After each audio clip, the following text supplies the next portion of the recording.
CH56 A56 राज खुल गया। आदिल के दिमाग में कई बातें घूमने लगती हैं कि मुफ्ती साहब उसे क्या बताने वाले हैं और कौन सी बातें हैं जिन्हें बताने का वक्त आ चुका है।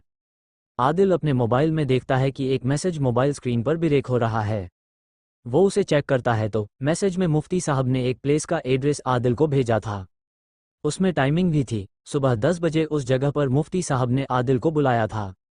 मैसेज पढ़कर आदिल फ़ोन रख देता है और अपने काम में बिजी हो जाता है। उधर शोएब और समायरा लंदन जाने के लिए पैकिंग में बिजी थे। आदिल ने अनुज से समायरा और शोएब के लंदन जाने की फ़्लाइट टिकट्स और बाकी फॉर्मेलिटीज़ देखने को बोल दिया था और ये भी बता दिया था कि उन दोनों को एक हफ्ते में भी निकलना है, क्योंकि आदिल चाहता था कि वो दोनों जल्द से जल्द इंडिया से चले जाएं, क्योंकि कभी भी कुछ भी हो सकता था। आदिल को इस बात का अंदाज़ा था। अनुज ने उन दोनों के लंदन जाने के सारे वर्क स्टार्ट कर दिए थे। आदिल अपने काम में बिजी था। उसी वक्त ओम का कॉल आ जाता है और वो आदिल को नीचे गेस्ट रूम में आने के लिए कहता है। आदिल उससे पूछता है कि वो वहाँ पर क्या कर रहा है तो ओम उससे कहता है कि वो अभी कुछ नहीं बता सकता है, तुम जल्दी से गेस्ट रूम में आ जाओ। आदिल तुरंत नीचे उतर कर गेस्ट रूम में पहुँचता है, लेकिन वहाँ जाते ही आदिल की आंखें फटी की फटी रह जाती है। जोम को काफ़ी चोट लगी थी, बॉडी पर कई जगह कट के निशान थे। आदिल तुरंत उससे पूछता है उसे ये क्या हुआ, कोई एक्सीडेंट हो गया। उसे समझ में नहीं आ रहा था। तभी ओम ने कहा मेरे गले में जो ये लॉकेट है उसे मेरे पूरी बॉडी में टच करते जाओ। आदिल वैसा ही करता है, उसके गले से तकेट उतारता है और जहाँ जहाँ पर उसके घाव थे टच कराते जाता है। वो ठीक होते चले जा रहे थे। कुछ ही देर में ओम का शरीर ठीक हो जाता है और खून निकलना बंद हो जाता है। आदिल उससे पूछता है कि उसे क्या हो गया था, वो कहाँ गया था। तब ओम उसे बताता है कि उस पर शैतान जिन ने हमला कर दिया था, लेकिन उसने उससे लड़ाई की, जिस वजह से उसको ये चोटें आ गई। ओम बताता है शैतान का गुलाम काफ़ी मजबूत हो गया है और वो मजबूत होता जा रहा है। हम दोनों अकेले उसका सामना करने में नाकामयाब है। हम लोगों को और लोगों के मदद की ज़रूरत पड़ेगी। आदिल उसकी बात से सहमत था। आदिल ओम को मुफ्ती साहब की बात बताता है। उनको हम लोगों के जिन्नों के गांव जाने वाली बात पता है और उन्होंने सुबह मिलने के लिए बुलाया है। साथ ही कुछ ऐसी बात भी बताने को कहा है जिसका बताने का वक्त आ चुका है। कोई ऐसी बात जो वो बताना चाह रहे हैं जो काफ़ी ज़्यादा ज़रूरी है। आदिल उसे कमरे में चलने के लिए कहता है, लेकिन ओम उससे कहता है उसे बहुत थकान महसूस हो रही है, अभी वो यही आराम करेगा और कुछ देर के बाद ही वो घर में आएगा। तब आदिल उससे कहता है ठीक है तुम आराम करो, मैं तब तक अनुज के साथ ऑफिस का काम निपटा लेता हूँ। इतना कहकर आदिल गेस्ट रूम से निकल जाता है और ओम सो जाता है। उसे इतनी ज़्यादा थकावट महसूस हो रही थी कि वो तुरंत सो गया। आदिल कुछ देर तक अनुज के साथ काम करने के बाद उससे कहा कि वो अब घर जाए और आराम करे, उसे दूसरे दिन ऑफिस भी आना है। अनुज आदिल की परमिशन लेने के बाद घर के लिए निकल जाता है। इतनी देर में आदिल के रूम में अंधेरा छा गया।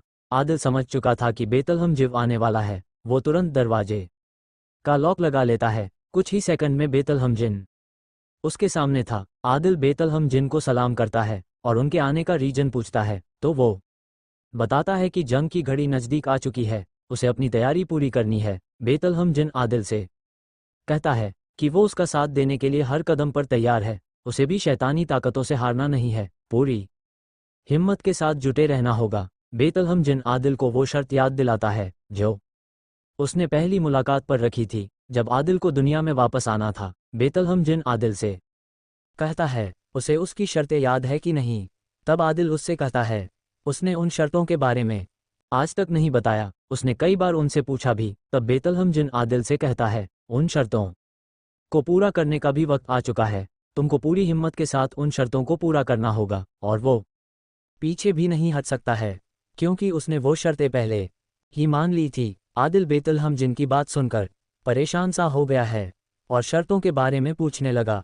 तब बेतलहम जिन आदिल की एक तलवार देता है और तलवार देते हुए कहता है कि इस तलवार से ही तुमको जंग लड़नी है। जंग शैतान और उसके गुलामों के साथ है, तुमको काफ़ी ज़्यादा हिम्मत भी दिखानी होगी। आदिल तलवार बेतलहम जिन से ले लेता है। आदिल के हाथ में आते ही वो एक खंजर में तब्दील हो जाती है। बेतलहम जिन उससे कहता है तुम इस तलवार को खंजर की शक्ल में अपने पास रखो, जब वक्त आएगा ये तलवार में बदल जाएगी। बेतलहम जिन आदिल से उस वुडन बॉक्स के बारे में पूछता है और उसको सामने लाने के लिए कहता है। आदिल तुरंत उसे अपनी सेफ से निकालकर बेतलहम जिज के सामने रख देता है। वो जैसे ही बेतलहम जिन के सामने आता है, उस बॉक्स का रंग बदलने लगता है बेतलहम जिन आदिल से कहता है, तुम इस बॉक्स को अभी जिचों के गांव में जाकर छुपा आओ, जहां ये तुम्हारे अलावा और कोई ना जा पाए। इतना कहकर बेतलहम जिन गायब हो जाता है। आदिल उस अंगूठी को देखता है जो उस जिनी रजिया ने आदिल को दी हुई होती है। आदिल उस वुडन बॉक्स को हाथ में लेते हुए अंगूठी के मोती को घिसता है और कुछ सेकंड में वो जिन्नातों के गांव आ जाता है। वो एक पहाड़ी नुमा चट्टान को देखता है। उसके पास में एक पेड़ भी था। वो उस पेड़ पर का निशान बना देता है और चट्टान के पास की जमीन को खोदता है। वहां पर उस बॉक्स को रखकर अपनी लाल नग की अंगूठी के जरिए एक सुरक्षा घेरा बना देता है, जिससे वहां पर कोई बाहरी ताकत ना आ सके। घेरा बनाकर वो उसे मिट्टी से एक देता है और वापस मोती घिसकर अपने कमरे में आ जाता है। लेकिन जब वो अपने कमरे में आता है तब सुबह के 7 बज चुके थे। हालांकि आदिल को जिन्नारती के गांव में जाने और वापस आने में महज 1 घंटे से भी कम का वक्त लगा था, लेकिन वहां के टाइम और इस दुनिया के वक्त में काफ़ी फर्क था। आदिल गेस्ट रूम में जाता है और ओम को देखता है। ओम अभी भी सो रहा होता है। आदिल उसे उठाता नहीं है और उसे सोने देता है। वापस घर के अंदर आकर राधा आंटी से कॉफ़ी बनवाता है और अनुज को कॉल करके बताता है कि आज का सारा काम वो ही देख ले, उसे कुछ ज़रूरी वक्त से बाहर जाना है। अब आदिल के दिमाग में बेतलहम जिन की वो शर्तें घूमने लगती है। आदिल तो उन शर्तों के बारे में भूल भी गया था, लेकिन आज बेतलहम जिन ने दोबारा उसे याद दिलाया था और उनके पूरा करने का वक्त आ चुका है। इस बारे में भी हिंट दिया। वो इतना ज़्यादा परेशान हो रहा था कि एयर कंडीशनर रूम में भी उसे पसीना आ रहा था। उसे कुछ समझ में भी नहीं आ रहा था। आदिल के अपनी घड़ी में टाइम देखा तो सुबह के 10 बजने वाले थे। उसे मुफ्ती साहब के दिए पते पर पहुंचना था। इतनी देर में ओम भी गेस्ट रूम से उठकर आ चुका था। आदिल से उसे मुफ्ती साहब की सारी बातें बताई और उसे साथ में चलने के लिए कहा। ओम ने उसे कुछ वक्त इंतजार करने के लिए कहा। वी शॉवर लेने चला गया, लेकिन आदिल तो बस उन शर्तों को लेकर बदहवास सा हुआ जा रहा था। कुछ ही देर में ओम तैयार होकर आदिल के पास आ जाता है और दोनों मुफ्ती साहब के बताए हुए पते पर पहुंचने के लिए निकल जाते हैं। आदिल और ओम कुछ ही देर में वहां पहुंच चुके था। एक बहुत ही छोटा सा दरवाजा उनको नजर आया। उन दोनों को ही समझ में नहीं आ रहा था कि वो उस दरवाजे के अंदर कैसे जाएं, लेकिन वो लोग जैसे ही दरवाजे के पास जाते हैं वो अपने आप बड़ा हो जाता है और खुल जाता है। दोनों उसके अंदर चले जाते हैं। उनके अंदर आते ही वो दोबारा अपने साइज में आ जाता है। यहाँ पर मुफ्ती साहब पहले से ही मौजूद थे। आदिल को देखते ही मुफ्ती साहब उसके पास आते हैं और एक गली नुमा रास्ते पर उसको साथ लेकर जाते हैं। आदिल और ओम तब हैरान रह जाते हैं जब वो रास्ता जिग्यों के गांव पर जाकर खत्म होता है, जहां पर वो लोग गए थे और आदिल ने वो वुडन बॉक्स भी छुपाया है। आदिल के बोलने से पहले ही मुफ्ती साहब बोल पड़ते हैं। आदिल, तुम्हारे पास बहुत सारे सवाल हैं, लेकिन मेरे पास अभी उन सारे सवालों के जवाब नहीं हैं। हाँ, कुछ ऐसे सवाल हैं जिनका जवाब तुमको जानना है। आदिल और ओम वहीं पर एक बड़ी सी चट्टान पर जाकर बैठ जाते हैं। वहां पर कुछ ही देर में पंडित जी भी आ जाते हैं, जिनकी पहले आदिल से मुलाकात हो चुकी थी, और कुछ ही मिनटों में वहां पर अलग अलग रास्तों के जरिए जिन और ताकतवर इंसान जो अलग अलग मुल्कों के थे जमा होने लगे। वहां पर शक्तिशाली लोगों का जमावड़ा लगने लगा, जिनके पास अलग अलग ताकतें थीं। ओम तो ये सब देखकर हैरान पर हैरान हो रहा था। आदिल ने भी ये सब कभी नहीं देखा था। वहां पर नज़ारा ही कुछ और था। हैरत अंगेज शक्तियों के मालिक ऐसी ऐसी सवारी के साथ जो उन लोगों ने पहले कभी नहीं देखे थे। जिन जानवरों पर वो सवार होकर आ रहे थे, आदिल और ओम ने कभी सोचा भी नहीं था कि इस तरह के भी जानवर होते हैं। एक कबूतर की जैसा दिखने वाला पनरीदा, लेकिन वो कबूतर नहीं था। वो काफ़ी ज़्यादा विशाल था। उसका शरीर तो घोड़े की तरह था, लेकिन उसका चेहरा और गर्दन कबूतर के जैसी ही नजर आ रही थी। कुछ उड़ने वाली कालीन पर बैठकर आए थे तो कुछ मेढक और विषाद चींटी पर। सभी एक प्लेस पर जाकर इकट्ठा हो गए। मुफ्ती साहब भी आदिल के पास जाकर खड़े हो गए और किसी के आने का इंतजार करने लगे। कुछ ही देर में वहां पर एक शख्स आता है। सभी उसका एहतराम करते हैं। वो शख्स और कोई नहीं, आदिल के डैड थे। आदिल अपने हैद को देखकर सच था। उसको यकीन हो गया कि उन दिन उसने ख्वाब नहीं देखा था, वो असलियत थी। मुफ्ती साहब आदिल की तरफ देखते हैं और मुस्कुराते हैं। फिर वो आदिल के हैद के पास खड़े हो जाते हैं और उनके पास जाकर कुछ 11:41 बोलते हैं।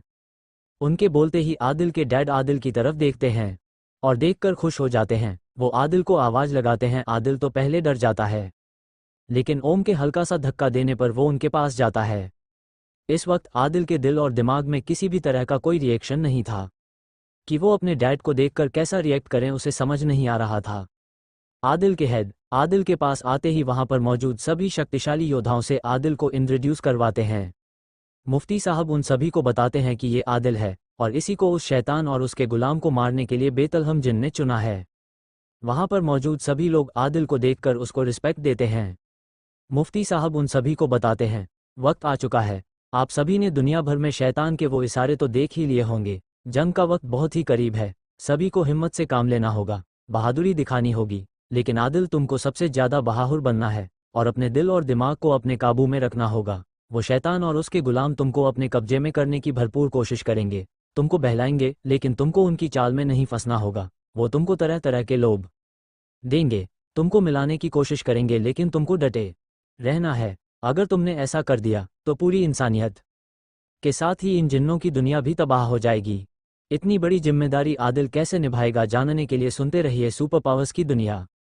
CH-57 जंग की हुई शुरुआत आदिल मुफ्ती साहब से कहता है, जब मुझे इतनी बड़ी जिम्मेदारी मिली है तो मैं उसे पूरी ईमानदारी के साथ पूरी करने का काम करूंगा। मैं अपना सब कुछ लगा दूंगा, लेकिन अपनी और इन जिनों की दुनिया को किसी भी तरह से बचा लूंगा। मुझे इसके बारे में अभी तक नहीं पता कि मुझे ही क्यों इतने बड़े काम के लिए चुना गया है। मैं एक आम सा लड़का जी अपने अपने भाई और बहन और अपनी कंपनी के कामों में बिजी रहता था। मुझे तो मेरे अपने कामों के लिए ही फुर्सत नहीं था।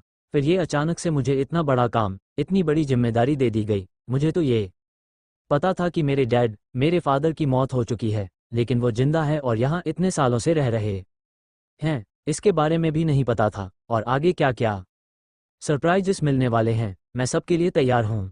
वहां पर मौजूद सभी लोगों ने आदिल का उत्साह बढ़ाया। अपने डैड से बिना बात किए को वहां से हटकर ओम के पास आकर खड़ा हो जाता है। ओम उसका हाथ पकड़ता है तो आदिल भी मुट्ठी बांध लेता है। इतनी देर में आदिल के हेड उसके पास आकर खड़े हो जाते हैं और आदिल से सबसे पहले माफी मांगते हैं और कहते हैं, मेरे लिए ऐसा करना मजबूरी थी, लेकिन मैंने हर पल हर वक्त तुम लोगों को देखा था, तुम लोगों की फिक्र थी। जब जब तुम परेशान हुए हो, तुमको पता भी नहीं होने दिया और तुम्हारी मदद भी की, लेकिन मेरा यहाँ रहना बहुत जरूरी था। अगर मैंने उस वक्त से तैयारी ना शुरू की होती तो ये जिन्नों का देश और हमारी दुनिया खत्म होने की कगार पर आ चुकी होती, हर तरफ शैतान का राज होता। आदिल अपने डैड की बातें सुनकर सन्न था। ओम भी हैरान था। मुफ्ती साहब ने भी आदिल से कहा, तुम्हारे वालिद बिल्कुल सही कह रहे हैं, वो तुम लोगों के पास ना होते हुए भी तुम्हारे इर्द गिर्द मौजूद थे, कभी तुम लोगों को अकेला नहीं छोड़ा। फिर उन्होंने राधा के बारे में बताया। उनकी बात सुनकर आदिल के चेहरे का रंग बदल जाता है। राधा को सब कुछ पता था, वो मुझे सब कुछ बताती थी। मुझे दिल्ली की रिपोर्ट मिलती थी। वी वुडन बॉक्स मेरे कहने पर ही उन्होंने वहां पर रखा था, जिससे तुम उसके बारे में जान जाओ और उसकी चाबी को सर्च करो, जो तुमको मिल भी गई।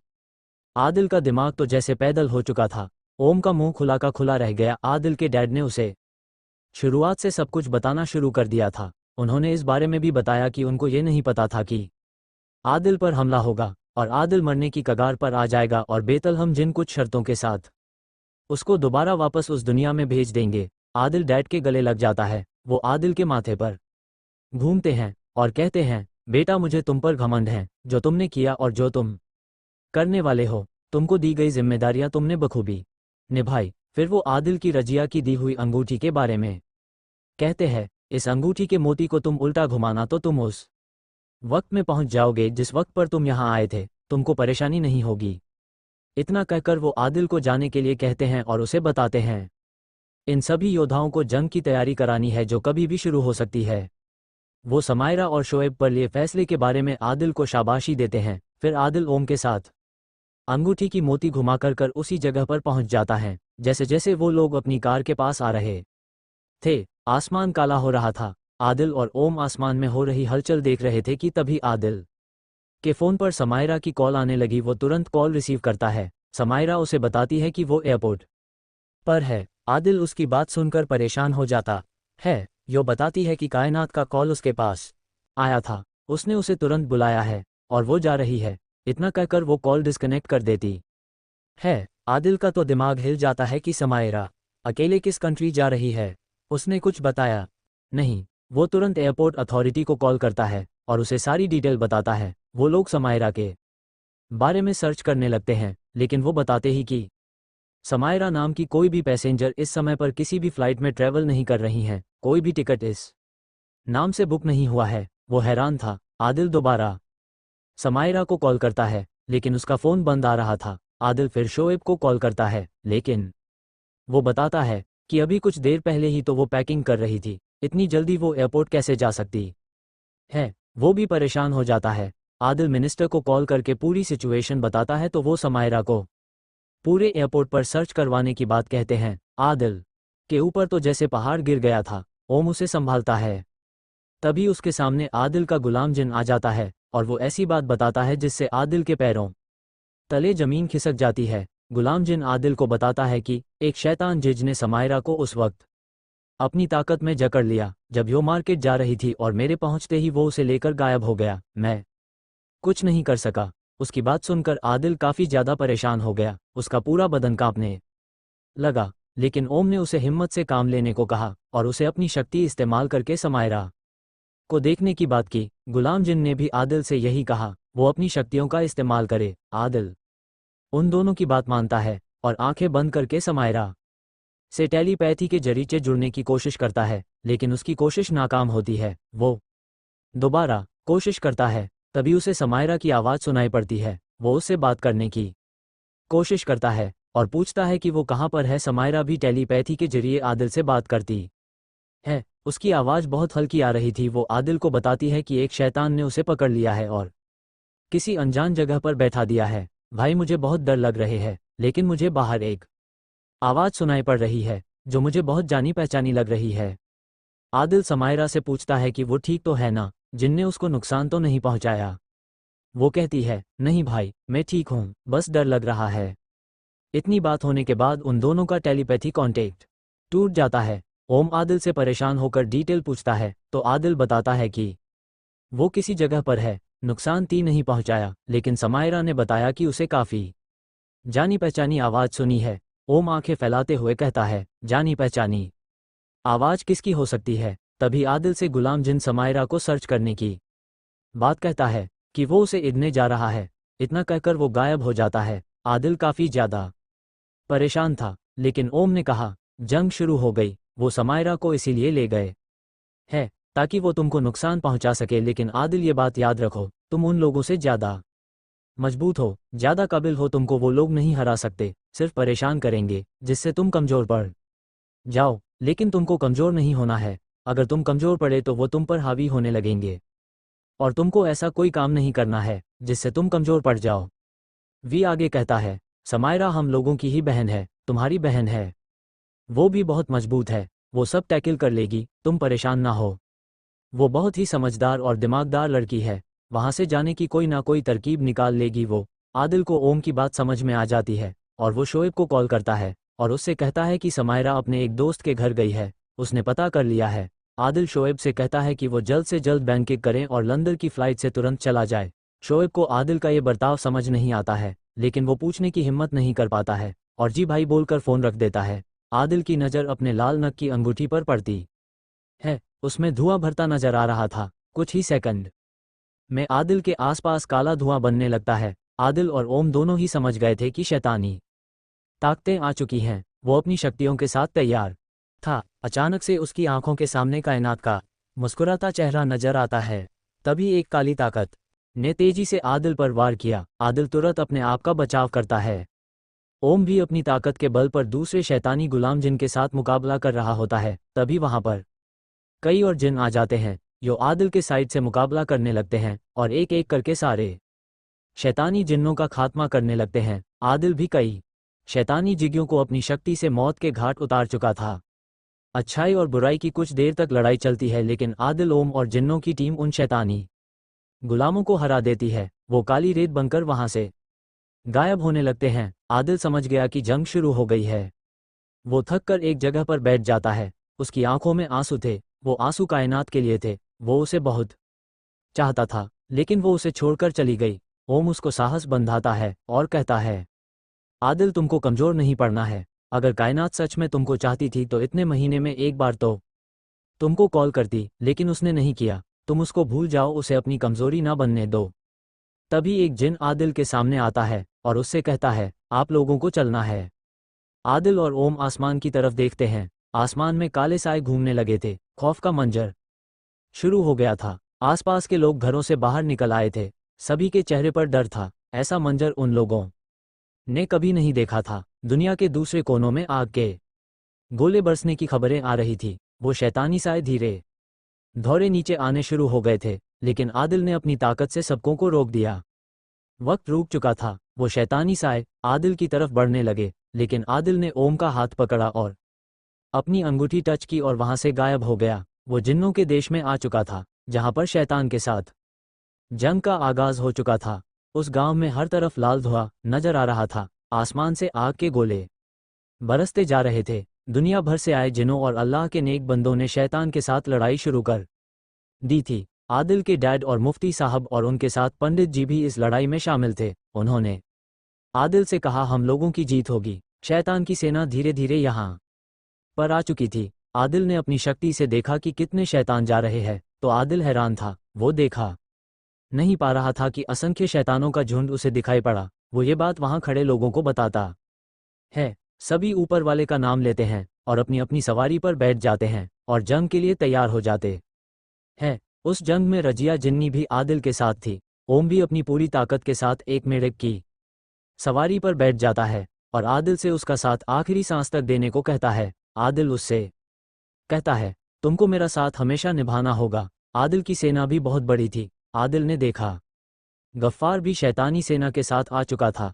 तभी उसने देखा कि बेतलहम जिन भी आ गया था। उसके आते ही आदिल समेत पूरी सेना ने उसका एहतराम किया। वो आदिल के पास आता है। आदिल ने उसे पहली बार चलकर आते हुए देखा। बेतलहम जिन आदिल से कहता, आज तुमको इस पूरी सेना और पूरी इंसानियत के साथ और जिन जिज्ञातों की दुनिया की रहनुमाई करनी है, क्योंकि तुमको इसके लिए चुना गया है। तुम्हारी बहादुरी, तुम्हारा संयम, साथ ही एक नेक इंसान जो क्वालिटी तुम्हारे अंदर देखी गई, वो शायद किसी के अंदर नहीं है। आदिल, तुम अल्लाह के अच्छे बंदे हो और इस जंग में काफ़ी कुछ तुम्हारे सामने होगा। तुमको डटे रहना होगा, हिम्मत नहीं हारनी है। आदिल उससे कहता है कि वो उन सभी के विश्वास को टूटने नहीं देगा। आदिल अपनी ताकत से बख्तरबंद पहन लेता है और ओम को पहना देता है। आदिल और बेतलहम जिन शैतानी ताकतों की सेना को आगे बढ़ते देख रहे थे, लेकिन तभी वो कुछ ऐसा देखता है जिससे उसकी चीख निकल जाती है। आदिल की शैतानी सायों और शैतान के गुलामों के साथ जंग की शुरुआत हो चुकी है। कायनात भी शैतानी जिन में से एक है या समायरा की तरह। उसका भी इस्तेमाल आदिल को कमज़ोर करने के लिए किया जा रहा है। 58 शर्त क्या थे? वी समायरा को उन शैतानों के साथ देखता है। ओम भी देखकर हिल जाता है। आदिल के हेड भी देखकर सन रह जाते हैं। आदिल बेतलहम जिन से कहता है कि उसकी बहन शैतानी ताकतों के साथ कैसे है। इस पर बेतलहम जिन उससे कहता है, मैंने तुमको पहले ही कहा था, हिम्मत से काम लेना होगा। तुमको कई चीजें सामने आएगी जिसका सामना करना होगा। बेतलहम जिन आदिल से कहता है, वो उस वक्त से शैतानी ताकतों के कब्जे में है जब से इन सब की शुरुआत हुई थी। यो शैतान के कब्जे में है। तुमने कभी उसकी आंखें नहीं देखी। आदिल समझने लगता है कि उसकी आंखें उसने डॉक्टर को भी दिखाया था। उसकी टीचर, उसे सब याद आने लगता है। वो अपने ऊपर गुस्सा करता है कि उसके दिमाग में ये बात क्यों नहीं ट्रिगर हुई। बेतलहम जिन ने कहा, अगर मैं तुमको बताता तो उस वक्त समायरा की मौत हो जाती। वो लोग इसे मार डालते। आसमान में जो शैतानी चेहरे उभरते थे, वो भी समायरा अपनी शैतानी ताकतों के जरिए पैदा करती थी, लेकिन उसे पता नहीं होता था कि वो क्या कर रही है। आदिल अपने आप को काबू में करता है। आदिल के डैड भी उसके पास आकर उसको हौसला देते हैं। बेतलहम जिन कहता है, मेरी पहली शर्त यही है कि तुमको उससे जंग लड़नी होगी। आदिल कहता है, ये कैसे पॉसिबल है, वो मेरी बहन है। तो बेतलहम जिच कहता है, तुम वादा कर चुके हो, अगर तुम वादे से पीछे हटे तो हम में से कोई एक उसे मार देगा। मजबूरी होगी, लेकिन अगर तुमने उससे जंग की तो हो सकता है कि उस पर शैतानी साया हट जाए। एक बार लड़ाई शुरू की तो किसी भी कीमत पे तुमको पीछे नहीं हटना है, वरना ना समायरा ही बाहर आएगी और ना तुम ही किसी और से लड़ने के काबिल बचोगे। आदिल को अब समझ में आता है कि ये थी बेतलहम जिनकी पहली शर्त और क्यों उसे नहीं बताया गया था, क्योंकि वो कभी भी अपनी प्यारी सी नन्ही सी बच्ची के साथ लड़ नहीं सकता था। आदिल दूसरी शर्त के बारे में पूछता है तो बेतलहम जिन कहता है उसके बारे में तुमको आगे पता चल जाएगा। ओम भी समायरा की शैतानी ताकतों के साथ देखकर सत्र था, और फिर वो शर्त सुनकर तो उसकी भी सोचने समझने की शक्ति कमजोर हो गई थी। इतने दिन से वो सब एक शैतान के साथ रह रहे थे और उन्हें आभास तक नहीं हुआ था कितनी बड़ी साजिश रची गई थी, लेकिन फिलहाल सोचने का कोई फायदा नहीं होने वाला था। अब तो जंग थी और जंग में मुकाबला करना था। खुद को संभालते हुए आगे बढ़कर वो आदिल को हौसला देता है, तभी शैतानी ताकतों ने वार करना शुरू कर दिया। आदिल और ओम आगे बढ़ गए। आदिल का खंजर तलवार में बदल चुका था, उसमें से आग निकल रही थी। आदिल से अपने ऊपर प्रोटेक्शन लेयर भी बना ली थी। आदिल के सामने गफ्फार आकर खड़ा हो जाता है। आदिल को देखकर गफ्फार हंसता है। गफ्फार आदिल को हंसते हुए कहता है, आज तो जीत हमारी होगी, और जो तुमने छुपा कर रखा है वो हमारा होगा, और हम इस दुनिया और अपनी दुनिया दोनों पर ही राज करेंगे। हमें हराने वाला कोई नहीं होगा। तो इस पर आदिल भी हंसते हुए कहता है, अभी तक तुमने बस मुंह की खाई है, फिर भी तुम बाज नहीं आए। जीत तो हमेशा से अच्छाई की ही होती है। आदिल की बात सुनकर गफ्फार और ज्यादा तेज हंसता है, और उसके आसपास खड़े शैतान भी शोर मचाते हैं। तभी शोर बढ़ने लगता है। गफ्फार आदिल से कहता, हमारा लीडर आ रहा है, तुम देखकर हर मत जाना। आदिल उसको अपनी तलवार दिखाते हुए कहता है, मैं किसी से नहीं डरता हूँ। सारे शैतान मिलकर अपने लीडर का स्वागत करने के लिए एक तेज आवाज में बोलते हैं। आदिल को भी दूर से कोई आता नजर आता है। ओम भी उसके लीडर को देखना चाह रहा था। वो आदिल के सामने आकर खड़ा हो गया। आदिल को अपनी आंखों पर यकीन नहीं हुआ।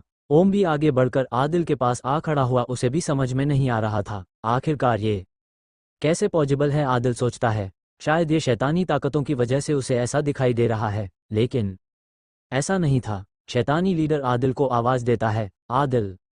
आदिल उसे देखकर अंदर से पूरी तरह से हिल चुका था। उसे ऐसे लग रहा था उसकी जिंदगी शायद झूठ है, सब कुछ झूठ है। ओम भी उसे देखकर हिल गया था। सामने और कोई नहीं, आदिल की मोहब्बत कायनात थी, जो शैतानों की लीडर थी। उसे शैतानों के राजा ने लीडर बनाकर आगे किया था। आदिल उस देखता ही जा रहा था। उसे यकीन ही नहीं हो रहा था, वो तो जैसे बिखर गया था। ओम कापनाथ से पूछता है, कायनात तुम हो इनकी लीडर, तुमने हम लोगों को इतने बड़े धोखे में रखा। वो हंसते हुए कहती है, धोखा कैसा धोखा, मैंने कभी किसी को धोखा नहीं दिया। कायनात के वे कहते ही ओम बिफर पड़ा, तुमने आदिल को धोखा दिया, उसके साथ खिलवाड़ किया, उसके प्यार का मजाक बनाया, तुमने अपनी असलियत क्यों जाहिर नहीं की। तो कायनात गुस्से में ओम को देखते हुए कहती है, तुम लोगों ने ये यकीन कैसे कर लिया था, जब तुम लोगों को पता था कि मेरा भाई शैतानी आका के साथ है, तो मैं उनका साथ कैसे नहीं दूंगी। ये तुम लोगों की गलती थी। ओम चिल्लाते हुए कहता है, हाँ ये हमारी ही गलती थी जो तुम पर यकीन किया। कायनात ओम से कहती है, गलती तो तुम्हारी थी, तुमने ही मुझे आदिल से मिलवाया। मेरे प्लान का हिस्सा तुम अनजाने में बन चुके थे। जब मैंने तुमको देखा था तो मुझे तुम आदिल तक जाने की सीढ़ी लगे। मैं तो आदिल को काफी पहले ही खत्म कर चुकी होती। अगर उसके पास बेतलहम की शक्तियां ना होती, फिर भी मैंने कई बार आदिल की मारने के लिए अपने गुलाम भेजे, हर बार इस बेतलहम ने उसे बचा लिया। ओम सन था, जी अब तक आदिल पर हमले हुए थे वो कायनात ने ही करवाए थे। मैंने ही आदिल में हमले करवाए, मैंने ही आदिल को मारने की कोशिश की। मैंने ही आदिल के पास वो जिन्नी को भेजा था ताकि वो आदिल को अपने कब्जे में कर सके, लेकिन आदिल की शक्तियां और बेतलहम जिन का साथ और तुम्हारी दोस्ती ने मेरा काम खराब कर दिया। आदिल तो बस कायनात को देखता ही जा रहा था। उसके मुंह से कुछ निकल ही नहीं रहा था। वो यकीन ही नहीं कर पा रहा था कि ये उसकी कायनात, मैंने ही समायरा को अपने कब्जे में लिया और वो आज हमारे साथ है। तभी आदिल उसको आवाज लगाता है, कायनात। वो आदिल की तरफ देखती है। आदिल की आंखें आंसू से भरी थी। वो पूछता है, तुम मुझे मारना चाहती थी, ठीक है, अपनी वो कमी पूरी करने का मौका है तुम्हारे पास, लेकिन बस तुम मुझे एक बात बता दो। आदिल उससे पूछता है, क्या तुमने एक पल के लिए भी मुझसे मोहब्बत की थी, या तुमने मेरे ऊपर जितनी मोहब्बत लुटाई वो सब झूठ था। तुम बस मुझे मारने के लिए आई थी कि कभी प्यार किया था। कायनात उसको देखती है। आदिल उसको प्यार भरी आंखों से देखता है। कायनात कहती है, नहीं, मैंने कभी तुमसे प्यार नहीं किया, मैं बस अपने मिरान पर थी। तुम कॉलेज टाइम से मेरे निशाने पर थे, लेकिन फिर तुम चले गए। मुझे पता था कि तुम मुझ पर फिदा हो, लेकिन बोलते नहीं थे। मैंने उसी वक्त से तुमको अपने काबू में करने की कोशिश की, लेकिन तुम जा चुके थे। जब मुझे ओम मिला तब मुझे अपना मिशन पूरा होता नजर आया। मैंने उस दिन से तुम पर अपना जादू चलाना शुरू कर दिया था, और आखिर में तुम मेरे चंगुल में आ ही गए। अभी जितने भी हादसे हुए तुम्हारे साथ सब मेरी वजह से हुए, मैंने ही करवाए थे। ओम आदिल के पास आकर खड़ा हो जाता है और आदिल से कहता है, असलियत सामने आ चुकी है आदिल, तुमको बहादुरी से काम लेना है। ओम आदिल का हाथ पकड़ता है, फिर आदिल अपने बिहेवियर में बदलाव लाता है और कायनात पे चिल्लाते हुए कहता है, आज तक तुमने मेरा प्यार देखा था कायनात, लेकिन आज तुम मेरी नफरत देखोगी। तुमने मेरी फूल जैसी बहन को अपने कब्जे में ले लिया, मैं उसको तुमसे छुड़ा लूँगा। मैं जितनी शिद्दत से मोहब्बत कर सकता हूँ तो उससे कई ज़्यादा शिद्दत से नफरत भी कर सकता हूँ। आदिल के इतना कहते ही बेतलहम जिन आदिल के पास आकर कहता है, ये तुम्हारी दूसरी शर्त है, इसको तुम्हें खत्म करना होगा। यही शैतानी आका की वारिस है। अभी तक जो भी हो रहा था इसी के इशारे से हो रहा था। तुमको अपनी मोहब्बत पर काबू करके इसका सामना करना होगा। ये कई बार तुमको अपनी मोह माया में जकड़ने की कोशिश करेगी, उस पल तुमको हिम्मत दिखानी होगी, सामना करना होगा। आदिल के डैड और मुफ्ती साहब के साथ में रजिया जिनी भी आदिल के पास आ जाते हैं और उसकी हिम्मत बंधाते हैं। सभी आदिल से कहते हैं, ये वक्त सबसे ज़्यादा तुम्हारी खुद पर जीत हासिल करने की है आदिल। तुमको सबसे पहले अपने भावनाओं पर जीत हासिल करनी होगी, हिम्मत के साथ ये जंग लड़ना होगा और जीतने का जज्बा रखना होगा।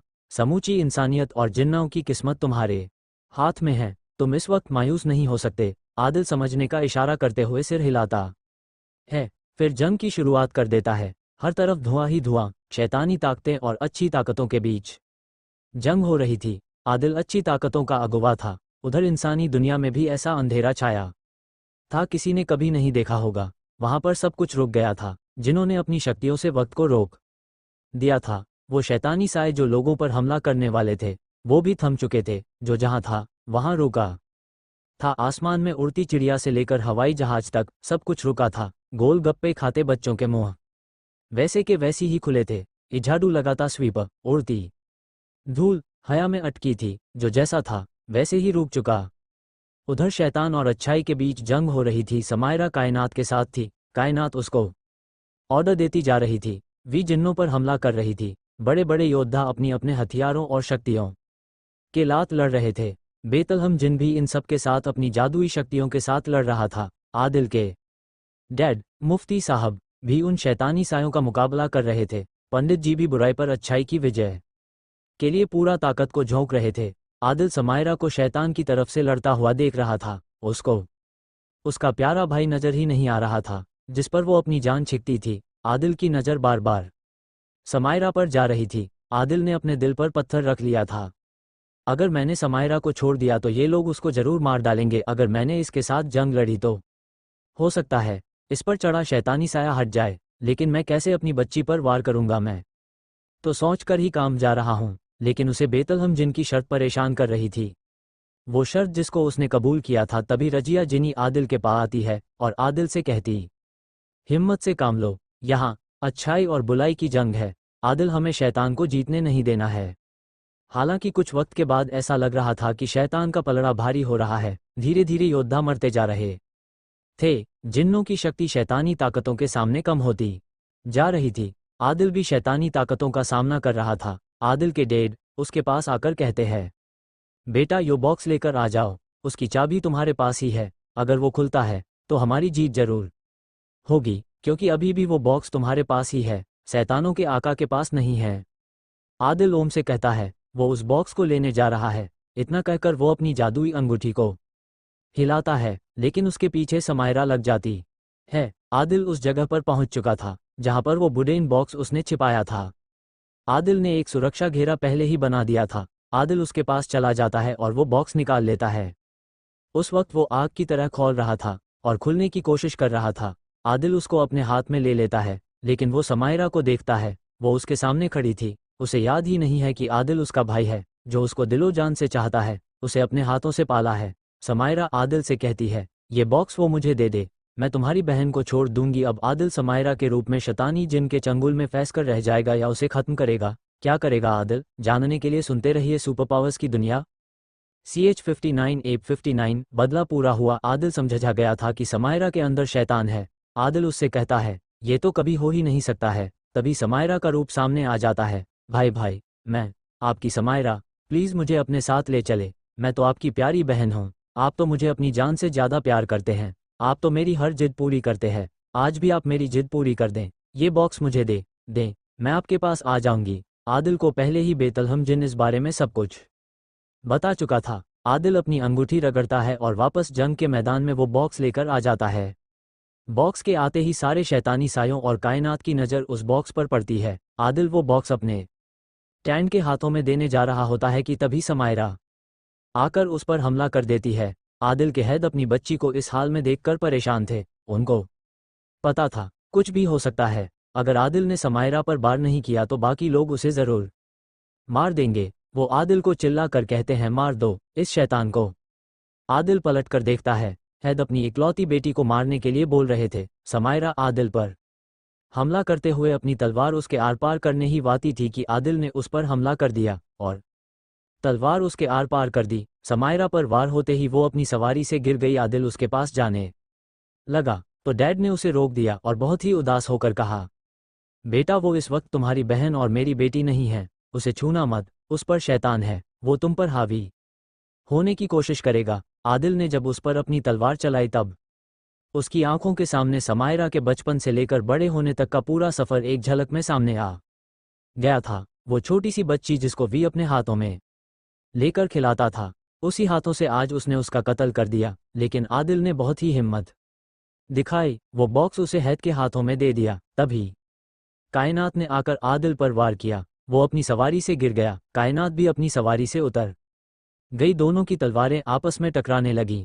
आदिल से उससे कहा, तुम्हारी वजह से आज मैंने अपनी जान से अजीज बहन को मार डाला। कायनात ने तलवार से आदिल के ऊपर वार करते हुए कहा, जान से प्यारी तो मैं भी हूँ तुम्हारे लिए, मेरे लिए तो तुमने पूरी पूरी रात आंसू बहाए हैं। आदिल, ऐसा नहीं है कि मैंने तुमको नहीं चाहा, तुमसे प्यार नहीं किया, लेकिन मैं अपने फर्ज के ऊपर तुमको नहीं रख सकती थी। मुझे इस पूरी दुनिया पर राज करना है, अपनी दुनिया के साथ जिन्नों की दुनिया में भी। मैं तो उस बॉक्स के पीछे थी, लेकिन तुमने मुझसे पहले ही उसकी चाबी के सारे टुकड़े पता लगा लिए, यहाँ तक कि मेरे घर पर रखा एक टुकड़ा भी तुमने चुरा लिया था। लेकिन आज तो तुम मेरे हाथों ही मरोगे। तुमने ही तो कहा था, पाद है ना, कि कायनात, मैं तुम्हारे लिए अपनी जान भी दे सकता हूँ। तो आज वो वक्त आ गया है, दे दो जान मेरे लिए। तो आदिल मुस्कुराता है, मैंने तुमसे मोहब्बत की है और आज भी करता हूँ और करता रहूँगा, लेकिन मैं बेवकूफ़ नहीं हूँ जितना तुमने मुझे समझा था।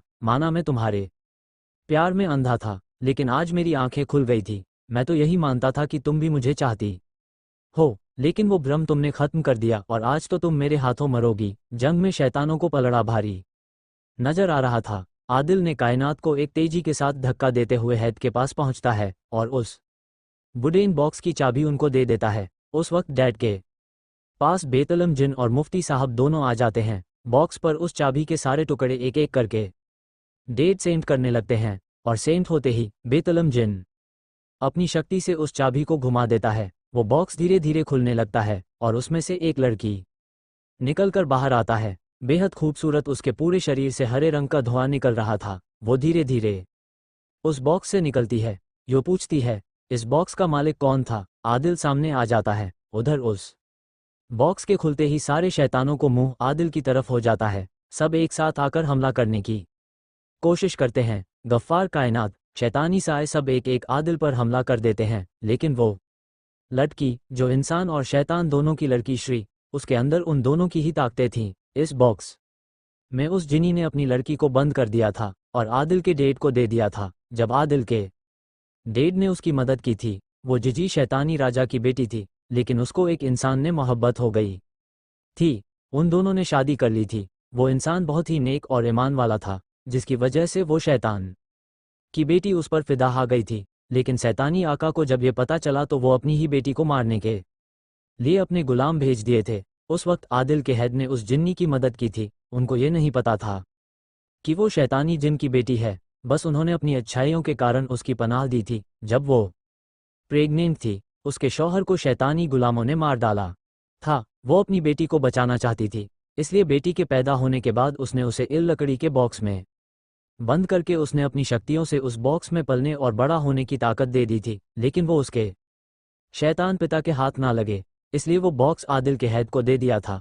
उसकी चाबी उसने कई टुकड़ों में करके फेंक दी थी। जो उसने विंटेज वॉच की शक्ल में चिआजियो बॉक्स जिसके पास होता वो उसी की बात मानेगी। उसके पास असीम शक्तियां हैं क्योंकि वो अच्छी भी है अपने वालिद की तरह और बुरी भी अपने नाना की तरह। वो आदिल का साथ देती है क्योंकि आदिल अच्छा है और वो अच्छाई का साथ दे रहा था। अगर ये बॉक्स बुराई के हाथ लगता तो वो उनका साथ देती। उसके आते ही जंग का रुख बदल जाता है। तभी कायनात आदिल पर हमला कर देती है। आदिल भी उस पर अटैक कर देता है लेकिन तलवार शरीर के आर पार हो चुकी थी। सबको लगा कि कायनात ने आदिल को मार दिया है। सभी एक साथ चीख पड़ते हैं, आदिल। आदिल के डैड भी चीखते हैं, मेरे बेटे। लेकिन सभी देखते हैं कि कायनात जमीन घर गिर गई थी। आदिल की तलवार उसके आर पार थी। उसके जमीन पर गिरते ही सारे शैतान आदिल पर हमला कर देते हैं। आदिल की बाहों में कायनात थी, बेतलम जिनकी दोनों शर्तों को आदिल ने पूरा कर दिया था। आदिल की आंखों में आंसू थे। वो कायनात को बहुत चाहता था।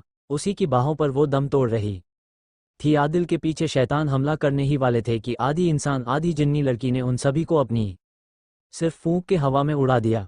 उसने अपना हाथ घुमाया, सभी शैतान अचानक से धुआं बनने लगे। जंग खत्म हो रही थी। गफ्फार तेजी के साथ कायनात के पास आया लेकिन इससे पहले कि वो उसे कुता वो भी धुआं बनकर गायब हो गया। जंग खत्म हो चुकी थी। कायनात का जिम्मा भी धुआं बनकर गायब हो गया। आदिल के हाथ खाली थे। तभी उसकी नज़र समायरा पर पड़ी। वो भागकर वहां जाता है। हेड भी तब तक पहुंच गए थे। उसके शरीर से शैतान निकल चुका था। उसको होश आ रहा था। ओम भी उन लोगों के पास आ गया। वो जिब्री भी आदिल के पास आ गई और समायरा पर हाथ फेरती है। ये उठकर बैठ जाती है और आदिल के गले लग जाती है। आदिल उस जिनी का फेस देखता है। उसका चेहरा बहुत ही खूबसूरत था। वो आदिल से कहती है, तुमने मुझे संभाल कर रखा। मैं सब कुछ सुनती थी। तुम जो भी बोलते थे, तुमने कभी कुछ गलत नहीं बोला। इधर जिनों के गांव में अंधेरा छंट चुका था। धूप की रोशनी आ गई थी। सभी जश्न मना रहे थे। समायरा को डैड मिल गए थे। आदिल भाई उसके साथ था।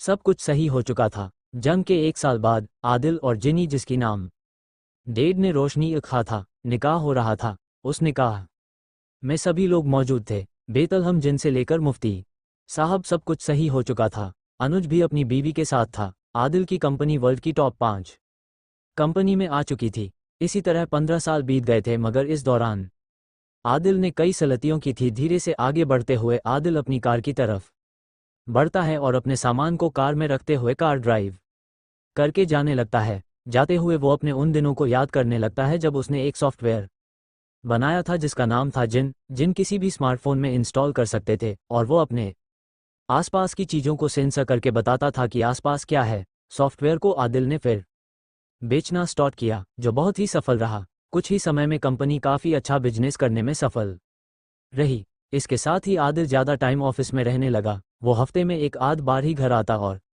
अपना ज़्यादा टाइम ऑफिस में ही गुजारता था। उसको याद आता है कैसे रोशनी धीरे धीरे इस दौरान डिप्रेशन में जा चुकी थी।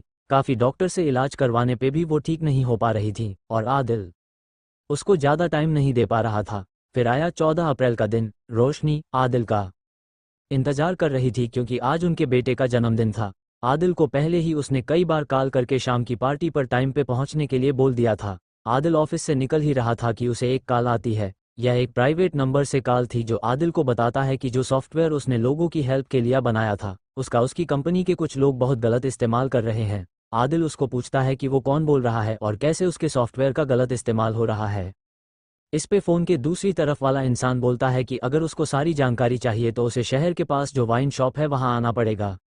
आदिल वहाँ पहुँचता है और इंतज़ार करता है लेकिन काफ़ी टाइम इंतज़ार करने पे भी वहाँ कोई नहीं आता। वो जिस नंबर से कॉल आई थी उस पे कॉल करता है लेकिन वो नंबर नहीं लगा। वो अपनी घड़ी देखा, रात के 2 बज गए थे। उसको याद आता है कि उसके बेटे का जन्मदिन है। वो जल्दी से गाड़ी में बैठकर घर के लिए निकल गया। आदिल घर के बाहर पहुंचकर अपना कोट ठीक करता इक्वल्स है ताकि पार्टी में ठीक से जा पाए। वो घर के अंदर जाता है पर पार्टी के शोर की जगह वहां एकदम सन्नाटा था। वो रोशनी को आवाज़ देता है पर आगे से कोई जवाब नहीं आता। वो अंदर जाके देखता है, उसको कोई नहीं दिखता। वो डर जाता है और भाग के बेडरूम में जाता है तो देखता है कि उसका बेटा सआदत रो रहा था और पूनम चेयर पे बैठी थी। उसके एक हाथ से खून बह रहा था। वो घबरा जाता है और सआदत की तरफ मुड़ता है। सआदत उसको एक ऐसी नज़र से देख रहा था मानो एक पुलिसवाला एक अपराधी को देख रहा हो। उसको एहसास हुआ था कि उसने शायद उस दिन अपनी पत्नी और बेटे दोनों को खो दिया था। वो रोशनी को उठा के अस्पताल ले गया था लेकिन तब तक देर हो चुकी थी। डॉक्टर ने बताया कि रोशनी ने डिप्रेशन में आके सुसाइड कर ली। सादत जो पास में खड़ा था बोला, यह आत्महत्या नहीं है, आपने नहीं उसको मारा है, आपने मुझसे मेरी सबसे प्यारी चीज़, मेरी आत्मा, मेरी माँ जो मुझे बहुत अजीज थी, उसे छीन ली।